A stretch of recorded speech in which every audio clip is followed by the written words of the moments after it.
அமெரிக்க நீதிமன்றம் ஆல்ஜர் ஹிஸ் குற்றவாளி என அறிவித்தது. 21 ஜனவரி 1950 அன்று அமெரிக்க நீதிமன்றம் ஆல்ஜர் ஹிஸ்ஸை பொய் சாட்சியம் வழங்கிய குற்றத்தில் குற்றவாளி என அறிவித்தது. இந்த தீர்ப்பு அமெரிக்காவில் பெரும் பரபரப்பை ஏற்படுத்தியது. ஆல்ஜர் ஹிஸ் ஒரு திறமையான வழக்கறிஞராகவும் அமெரிக்க அரசின் முக்கிய நிர்வாக அதிகாரியாகவும் பணியாற்றியவர். அவர் வெளியுறவுத்துறையில் பல உயர் பதவிகளை வகித்திருந்தார்.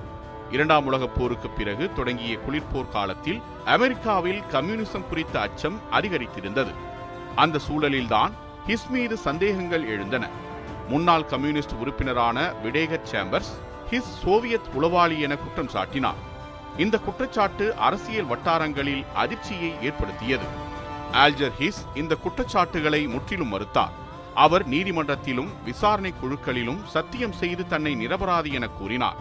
ஹிஸ்ஸின் மீது உளவு குற்றத்தை நிரூபிக்க போதுமான ஆதாரங்கள் இல்லாததால் அவர் மீது பொய் சாட்சியம் வழங்கியதாக வழக்கு தொடரப்பட்டது. பொய் சாட்சியம் என்பது சட்டப்படி கடுமையான குற்றமாகும். ஏனெனில் அது நீதிமுறை அமைப்பின் நம்பகத்தன்மையை பாதிக்கிறது. இந்த வழக்கில் வெளியான ஆவணங்கள் மற்றும் சாட்சிகள் அமெரிக்க மக்களிடையே பெரும் விவாதத்தை ஏற்படுத்தின. ஹிஸ் குற்றவாளி என அறிவிக்கப்பட்ட போதும் பலர் அவர் அரசியல் காரணங்களுக்காக குறிவைக்கப்பட்டார் என நம்பினர். இதனால் இந்த வழக்கு பல ஆண்டுகள் சர்ச்சையாக நீடித்தது. ஆகவே 21 ஜனவரி 1950 அன்று ஆல்ஜர் ஹிஸ் தண்டிக்கப்பட்ட சம்பவம் குளிர்போர் கால அமெரிக்காவின் அரசியல், சட்ட மற்றும் சமூக நிலையை வெளிப்படுத்தும் முக்கிய வரலாற்று நிகழ்வாக அமைந்தது.